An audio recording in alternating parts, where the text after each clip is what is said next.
श्रोते हो, श्राव्य कथा मराठी या चॅनलवरती आपले स्वागत आहे. श्रोते हो, मी आता आपल्याला घात या कादंबरीचं सादरीकरण करत आहे. घात ही कादंबरी श्री व्यंकट पाटील, निवृत्त सहाय्यक पोलीस आयुक्त यांनी लिहिलेली आहे आणि त्याला राज्य शासनाचा एक पुरस्कार देखील प्राप्त झालेला आहे.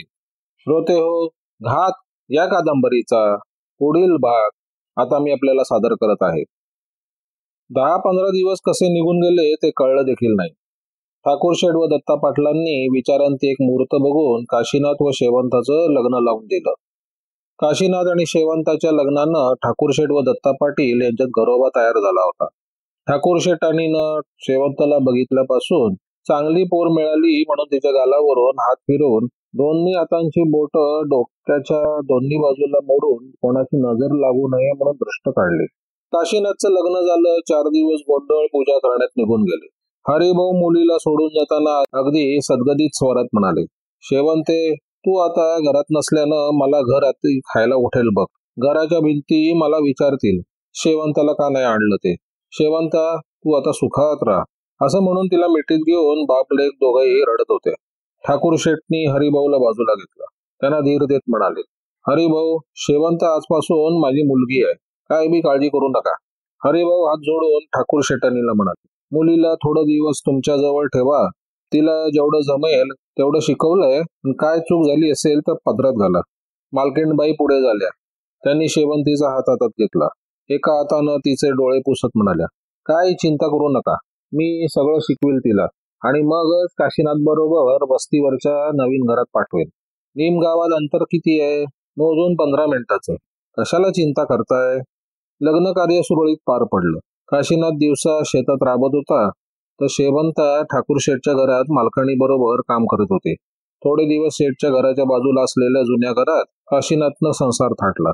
ते घर जुनच असताना शेठजीने एक दिवस मालकणीला बोलावून सांगितलं, काशाबाला आणि शेवंतीला वस्तीवरल्या घरात राहायला पाठव, म्हणजे शेतात सतत काशीनाथला लक्ष देता येईल.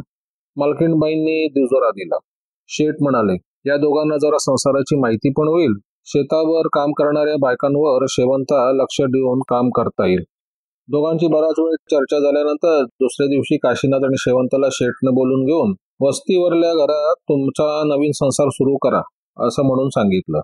हे ऐकताच काशाबा मनोमन सुखावला. शेवंताबरोबर शेतावरल्या वस्तीवर पूर्ण एकांतात राहायला मिळणार या कल्पनेनेच तो नखशिकांत शहारून गेला. तसा शेवंताला देखील सुखसंवेदना होत होत्या, परंतु ती लाजऱ्या मुलीची जात.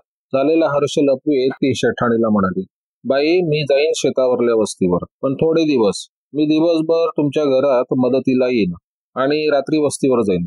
त्यावर मालकीणबाई म्हणाल्या, नको ग, घरात कामाला बाई आहेच. काशाबा आणि तुला उगाच ये आणि जा. हा, आणि दुसरं असं कर, तुला जर असं वाटलं तर अधूनमधून येत जा. तुला काय बंदी आहे काय? तसं नाही, पण शेतात एकटं राहायचं आणि त्या शेतात काम करणारी माणसं माझ्या ओळखीची नाहीत म्हणून म्हटलं. शेवंता म्हणाली, अगं शेवंता, मालकीणबाई म्हणाले, आपल्या शेतावर काम करणाऱ्या बाया आणि कामगार खूप चांगले आहेत. तुला काय सुद्धा अडचण येणार नाही. मग मात्र शेवंताला पुढे काही बोलता येईना. ठाकूरशेठ म्हणाले, काशाबा, त्या जुन्या घरातलं तुम्हाला सगळं लागणारं सामान गाडीत भर आणि मालकणीकडून घरातून तांदूळ, डाळ, मसाला घेऊन जा. मग एके दिवशी काशीनाथ आणि शेवंतानं वस्तीवरल्या घरात नवीन संसाराला सुरुवात केली. शेवंताला वस्तीवर आल्यापासून नवीन घरात काय करू आणि काय नको असं झालं होतं. शेवंताचा नित्यक्रम चालू होता. घरातली कामं आटोपली की तास 2 तास ती शेतावर जाऊन काम करणाऱ्या बायकांवर लक्ष ठेवत होते. सर्वांशी हसून खेळून गप्पा मारून काम करून घेत होते. जानू मुंडेची बायको कलीबाई शेवंताची आणि काशीनाथची फिरकी घेत होते. मग मात्र शेवंता लाजून चूर व्हायचे. काशीनाथला शेवंता शेतावरल्या कामात सुद्धा हातभार लावत होते.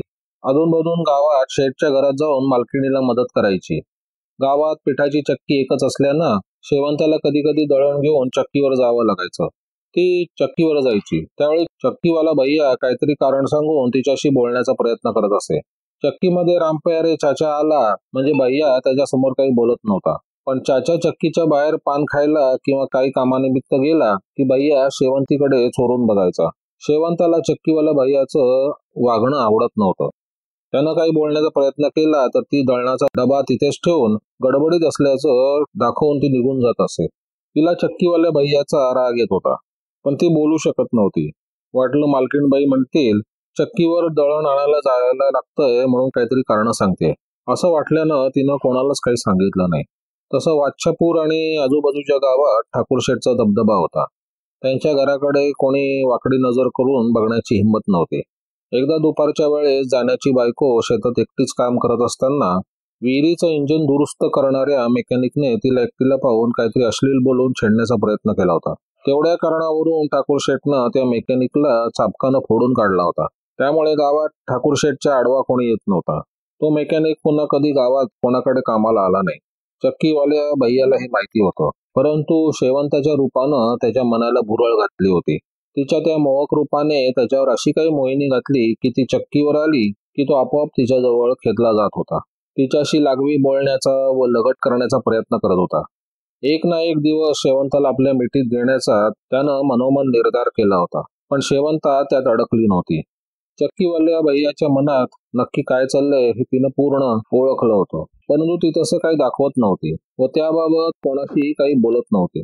ती कोणाकडे तक्रार करत नाही व त्याच्या सूचक शब्दांना विरोध करत नसल्याने चक्कीवाला भैया मनोमन खुश होत होता.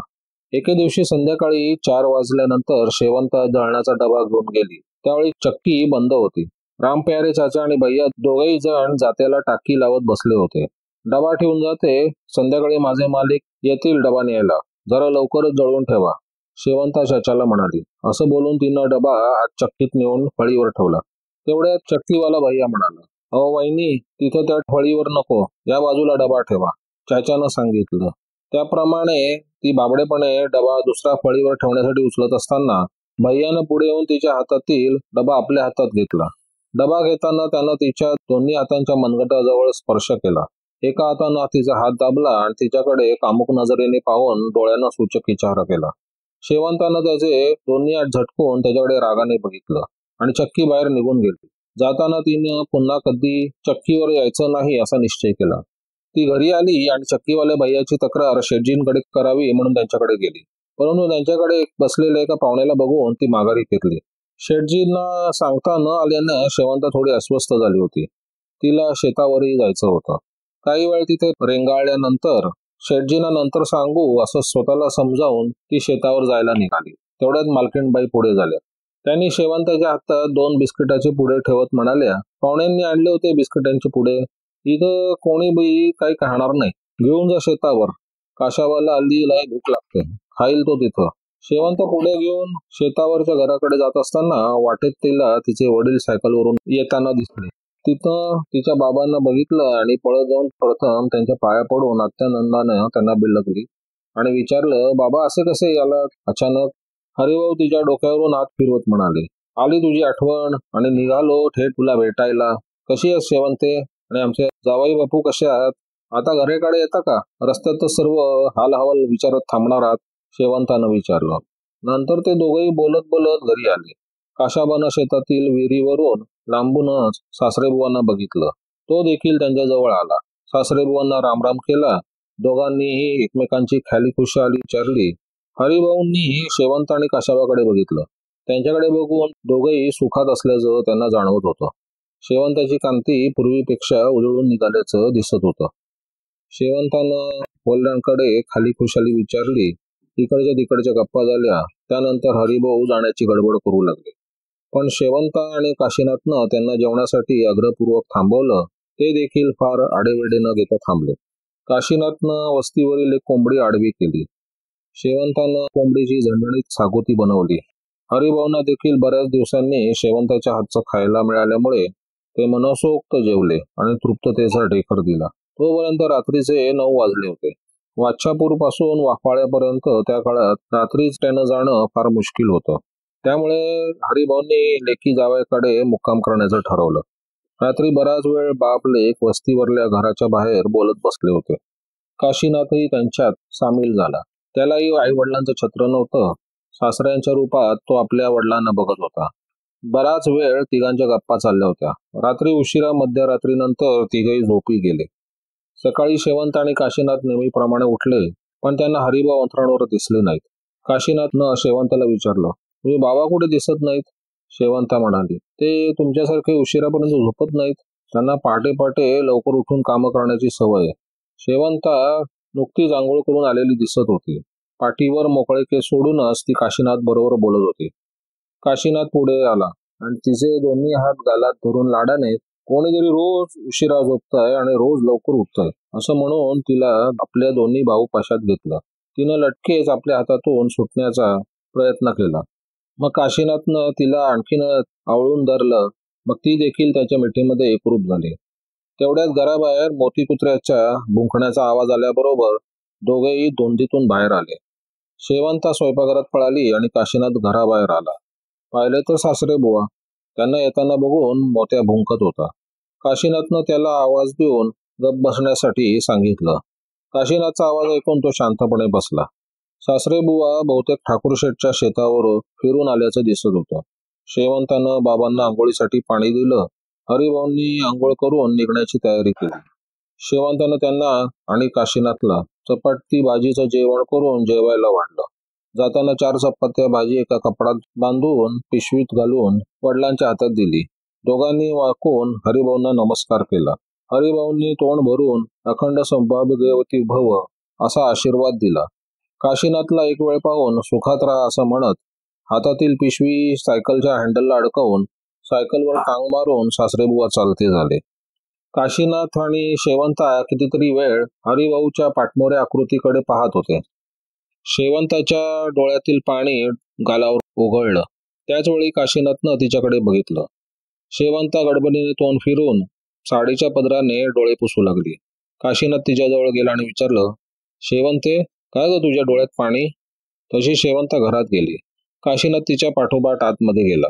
शेवंता पलंगावर एका बाजूला बसून खाली बघून रडत होते. काशीनाथनं पुन्हा विचारलं, काय ग, काय गेलं? बाबा निघून गेले म्हणून वाईट वाटलं का? शेवंतानं मान हलवून हो म्हणाली. कितीतरी दिवसांनी तिला तिच्या वडिलांसोबत राहता आलं होतं. काशीनाथनं तिच्या मनातलं ओळखलं. तिला तिच्या आईची आठवण येत होती. काशीनाथनं तिला उठवलं आणि म्हणाला, जा, तोंड धुवून घे, जेवण कर, आपण शेतात जाऊया. शेवंता उठली, तोंड धुवून जेवायला लागली. तिनं पहिला घास घेतला आणि तिला मळमळल्यासारखं झालं. ती जेवणाचं ताट ठेवून तसंच मोरीत गेली. तिथं जाऊन उलट्या करू लागली. ते पाहून काशीनाथ एकदम घाबरा घोपरा झाला. त्यानं शेवंताला खाली बसवलं. त्याला काही सुचेना असं झालं. तू इथं पलंगावर बस जरा वेळ, मी शेतातून वहिनीला आणि जाण्याला बोलवतो. त्याचं कशातच लक्ष लागत नव्हतं. काशीनाथनं घराचं दार ओढलं आणि शेतात पळत गेला. काशीनाथनं लांबूनच जनायला हाक मारून, कलीबाई कुठे आहे असं विचारलं. जनानं उत्तर द्यायच्या आतच भाताच्या पेंड्याच्या मागे कलीबाई पुढे आली आणि विचारलं, काय हो, काय झालं तरी काय? एवढे घाबरलात काय? काशीनाथनं एका दमात तिला सांगितलं, शेवंताला उलट्या होत आहेत, ती झोपून राहिली आहे, लवकर चला, बघा काय झालं ते. कलीने एकदा त्याच्याकडे बघितलं आणि नवऱ्याला म्हणाली, हो मालक, इकडे या, हा माणूस बघा किती घाबरलाय ते. जना म्हणाला, कली, तू नको त्यावेळी गंमत करू नको, जाऊन तरी बघ काय झालंय ते. बरं बरं, मी बघते, असं म्हणून कली काशीनाथच्या घराकडे बरोबर चालत गेली. घरात जाऊन तिनं बघितलं तर शेवंता मोरीत उलट्या करत होती. कलीनं पुढे होऊन तिला धरलं, थोडं पाणी दिलं आणि विचारलं, कधीपासून होत आहेत उलट्या? आताच झाली 15 मिनिटं. जेवायला बसली आणि वासनच मळमळायला लागलं. कलीनं तिला पाणी द्यायला. मग विचारलं, काल रात्री जेवणात काय बदल झाला होता काय? शेवंतानं मानेनं नकार दिला. कली जरी शिकलेली नसली तरी तिला अशा गोष्टींचं चांगलं ज्ञान होतं. अगं शेवंता, उद्या गुरुवार आहे, कली म्हणाली, आणि आपल्या गावात तालुक्यावरून डॉक्टर बाई पण येणार आहे. आपण उद्याच तपासणी करून घेऊ. आता उठ, काहीतरी खाऊन घे, बघू काय होतं ते. कलीनं बळे शेवंताला थोडं खायला घातलं. तिनं अर्धी चपाती आणि भाजी खाऊन हात धुतले. कली जायला निघाली. तिनं काशीनाथला सांगितलं, तुम्ही थांबा आता घरातच, शेतावर येऊ नका, आम्ही बघून घेतो दोघं शेतीवरली कामं. कली बाहेर गेली आणि काशीनाथ शेवंताजवळ बसला. त्यानं तिच्याकडे बघितलं. शेवंताचा चेहरा पार पडला होता. डोळे मलूल झाले होते. त्यानं तिला झोपवलं पण तिला झोप येत नव्हती. ती सारखी कूस बदलून बघत होती. मध्येच उठून उलटी आल्यासारखं करत होती. काशीनाथ तिला म्हणाला, गावात शेठजीकडे जाऊन सांगतो, आपण पाहुण्याला डॉक्टरकडे जाऊया. शेवंतानं त्याचा हात धरला आणि म्हणाली, बसा इथंच. कलीबाई म्हणत होती, उद्या डॉक्टरबाई गावात येणार आहे. आजचा दिवस बघू, थांबली तर थांबली. काशीनाथ काळजीच्या सुरात म्हणाला, तू काय खाल्लं पण नाहीस, कशाला काळजी करता, वाटेल बरं थोड्या वेळानं, असं म्हणून ती पडून राहिली. थोड्या वेळानं तिला झोप लागलेली बघून काशीनाथ बाहेर जाऊन थांबला. एका तासाभरानं काशीनाथनं घरी जाऊन बघितलं तर शेवंत उठून बसली होती. काशीनाथ तिच्याजवळ बसत म्हणाला, आता कसं वाटतंय शेवंते? शेवंता दोन्ही हातानं डोक्याचे मोकळे झालेले केस मागे वळून चोपून बसत म्हणाली, आता जरा बरं वाटतंय, पण मधून मधून एखादा उमाळा येतो. तू बस घरात, मी गावात जाऊन येतो. असं म्हणून काशीनाथ गावात शेटकडे गेला. शेवंतानं पुन्हा घरातल्या कामाला सुरुवात केली. काम करता करता ती विचार करत होती, लग्नानंतर 4 महिने बरे गेले, आता कशा काय उलट्या व्हायला लागल्या. मगाशी कलीबाई माझ्याकडे जरा विचित्रपणे बघत होती. तेवढ्यात कलीबाईने बाहेरून आवाज दिला, अगं शेवंता, उठलीस का नाही? बरं वाटतंय? बसा कलीबाई, आता जरा बरं वाटतंय, शेवंता म्हणाली. अगं काय घाबरायचं काय नाही त्यात, नवीन लग्न झाल्यावर असं होतं कधी कधी. शेवंता, माझ्या माहितीप्रमाणे तुला आजार बिजार काही नाही, पण तिसरं माणूस येणारे वाटतं घरात. हे ऐकून शेवंत एकदम लाजली. एका हातानं तिनं चेहरा लपवला तर दुसरा हात आपोआप तिच्या पोटावरून फिरू लागला. अहो बाई, लाजता काय? कलीबाईनं विचारलं. त्यात नवीन काय ते? लग्न झालं की बाईच्या जातीला पुढचा प्रपंच आलाच की. चल मी जाते, उद्या आपण डॉक्टरबाईंकडे जाऊया. कलीबाई, जरा चहा पिऊन जा, शेवंता म्हणाली. तिनं कलीबाईला हाताला धरून खाली बसवलं. कलीबाईनं आणि शेवंतानं चहा घेतला. शेवंता, काही बी काळजी करू नको, कलीबाई कप खाली ठेवत म्हणाली. मी बाजूच्या वस्तीवर तर आहे, कधी पण बोलव, मी लगेच येईन, असं म्हणून कलीबाई गेली. शेवंतानं चहाची भांडी धुवून ठेवली. संध्याकाळ होत आली होती.